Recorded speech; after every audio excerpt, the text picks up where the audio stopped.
चलिए नेक्स्ट 5.2 का दूसरा प्रश्न करते हैं। और दूसरा प्रश्न का पहला करेंगे। यहाँ पे देखिए हल कीजिए लिखा हुआ है, समांतर श्रेणी 21, 18, 15 का कौन सा पद है वो -81 है। यानी ये जो एपी दे रखी है उसका ऐसे आगे बढ़ते रहेंगे तो कहाँ पे -81 आएगा उस पद का पता लगाना है।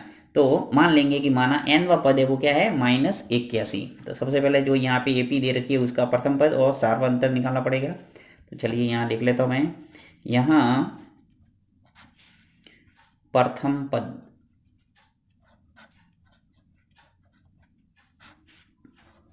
प्रथम पद को लिखते हैं ए से। ए कितना है, अब देखिए ए बराबर यानी जो ए पी दे रखी है उसका पहला पहला पद हो जाएगा ए, यानी कि 21। फिर सार्वंतर लिख लो, सार्वअंतर। अब सार्वंतर को डी से लिखते हैं। डी बराबर कितना हो जाएगा, 18 में से 21 को घटा दो, यानी दूसरे पद में से पहले पद को घटाना है तो आ जाएगा आपकी डी। तो 18 में से 21 गया तो क्या बचा -3। छोटी संख्या आगे है इसलिए क्या आ जाएगा माइनस। अब देखिए यहाँ पे आपके ए आ गया, डी आ गया। अब इसने पूछा कौन सा है कि समांतर श्रेणी का कौन सा पद है वो -81 है। तो मैं मान लेता हूं कि माना एपी का, एपी यानी समांतर श्रेणी, एपी का nवा पद, nवा पद -81 है। जो nवा पद है वो क्या होगा -81।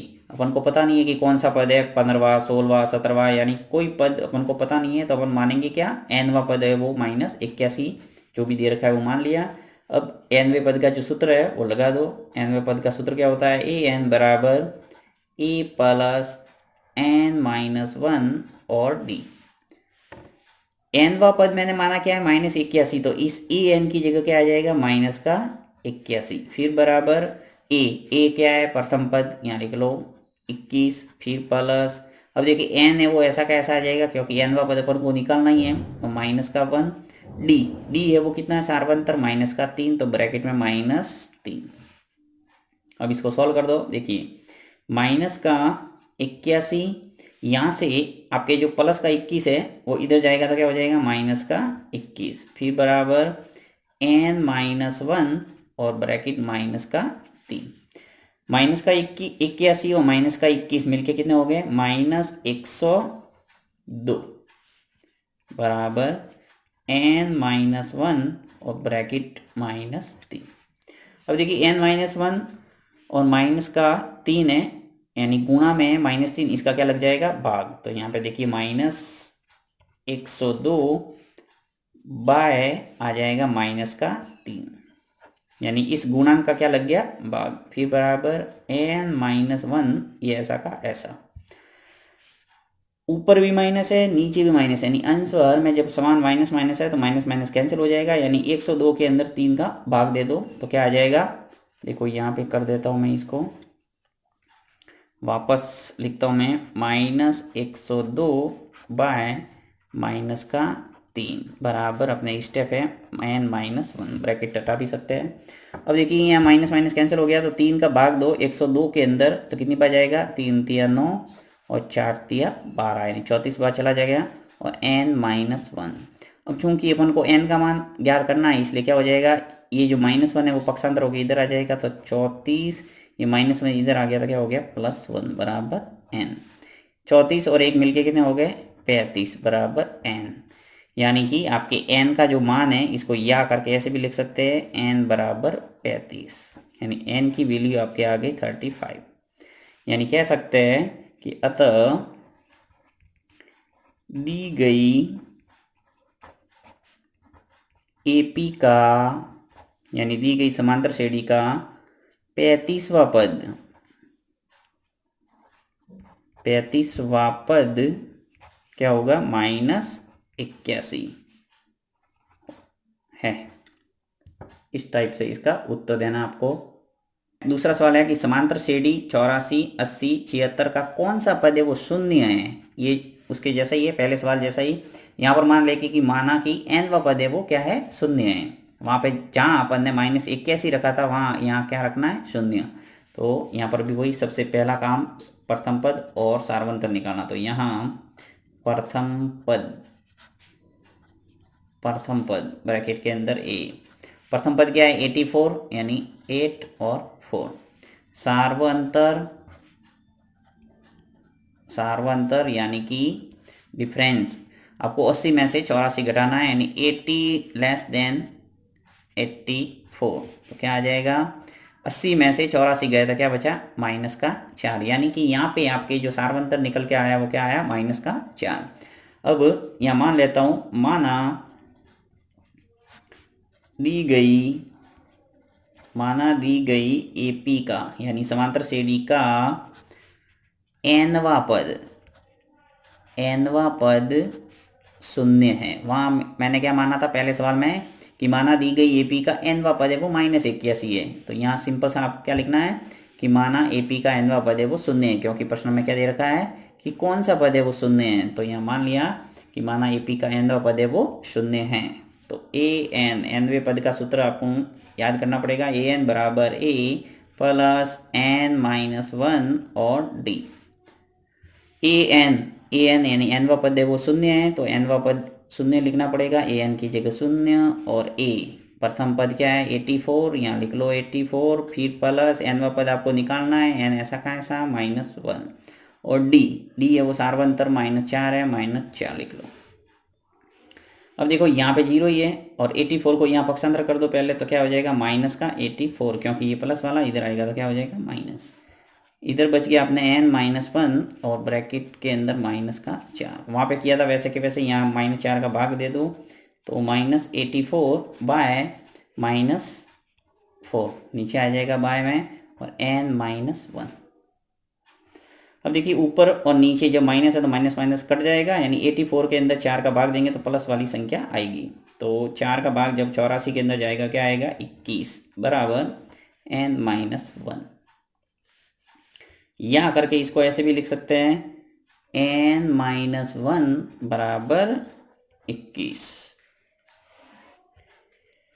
तो n-1 बराबर 21 है, तो n का मान कितना आ जाएगा देखिए 21, ये -1 इधर जाएगा तो क्या हो जाएगा +1। तो n बराबर आ गया अपने 22, यानी कि 22वां पद है वो क्या हो जाएगा 0। तो इस ढंग से लिख सकते हैं वापस कि दी गई एपी का 22वां पद 0 है। बहुत ही सिंपल है, आपको सिर्फ nवा पद का सूत्र लगाना और आंसर निकालना है। नेक्स्ट तीसरा प्रश्न है कि क्या संख्याओं के अनुक्रम 5, 11, 17, 23 डैश डैश डैश का कोई पद 301 है। यानी कि आपको पूछा है क्या कोई ऐसा पद आएगा जिसके अंदर 301 आएगा। तो यहाँ पर भी वही है सवाल, पहले और दूसरे जैसा ही है। आपको मानना पड़ेगा कि माना nवा पद है वो 301 है, फिर पता लगाना है कि क्या 301 कोई पद संभव है या नहीं है। तो चलिए पता लगाते हैं इसका। यहाँ क्या है, यानी एक प्रश्न पूछ लिया कि 301 पद है या नहीं, तो इस जांच करेंगे तभी पता चलेगा। सबसे पहला काम तो वही, यहाँ प्रथम पद और सार्वंतर निकाल दो। यहाँ प्रथम पद एपी का प्रथम पद ए क्या है, प्रथम पद ए है वो कितना है 5, यानी एपी का जो पहला पद है वो क्या है 5। फिर सार्व अंतर निकालते हैं, तो सार्व अंतर क्या हो जाएगा, दूसरे पद में से प्रथम को घटाना। तो दूसरा पद कौन सा है 11, इस 11 में से पहले पद को घटा दो 5, 11 में से 5 गए तो क्या बचा 6, यानी कि सार्वंतर है वो निकल के आ गया 6 और प्रथम पद 5 है। अब हम मान लेते हैं कि माना एपी का nवा पद 301 है। मान लिया कि nवा पद है वो क्या है 301 है। तो अब जांच करेंगे n बराबर a प्लस n-1 और d। n की जगह लिखना पड़ेगा यहाँ 301, तो यहाँ लिख लेता हूँ मैं 301 बराबर a, प्रथम पद 5 है, लिख लो 5, फिर प्लस n का पता लगाना है और d सार्वंतर कितना है 6। 301 ये जो +5 है इसको पक्षांतर करें तो इधर आ जाएगा माइनस का 5 हो जाएगा n-1 और ये 6। 301 में से 5 गया तो क्या बचा अपने 296 यानी 296 और n-1 और 6 का भाग लग जाएगा गुणांक का, तो 296 में 6 का भाग दे दो बाय 6 n-1। सबसे पहला काम, अब 296 में 6 का भाग जाएगा तो आप भाग दे के देख लेना। मैंने भाग दिया तो मुझे प्राप्त हुआ है 49.33 यानी 49.33 आ रहा है n-1, ये ऐसा का ऐसा। चलिए यहाँ पे करता हूँ, मैं आगे लिख लेता हूँ या करके n-1 इसको आगे लिख रहा हूँ और इसको पीछे लिख रहा हूँ 49.33। देखिए n की वैल्यू क्या आ जाएगी, ये जो -1 है पक्षांतर होकर इधर जाएगा तो क्या हो जाएगा 49.33 प्लस 1, माइनस का क्या हो गया प्लस, तो n बराबर क्या आया 50.33। 49 के अंदर एक जुड़ जाएगा पूर्णांक, तो यह आ गया 50.33। अब देखिए आपने क्या देखा कि n का मान है वो 50.33 आ रहा है, जो कि संभव नहीं है, क्योंकि n हमेशा क्या होना चाहिए, पूर्णांक के रूप में होना चाहिए। देखिए जैसे ये पहला पद है, ये दूसरा, ये तीसरा, ये चौथा, ऐसे करके हमेशा पद है वो या तो 50वां पद होगा या 51वां पद होगा, बीच में संभव नहीं है। 50.33वां पद कोई संभव ही नहीं है, इसलिए कहेंगे कि चूंकि n का मान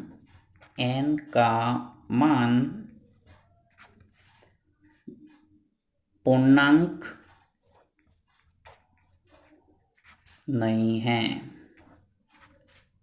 चूंकि n का मान पूर्णांक नहीं है, इसलिए AP का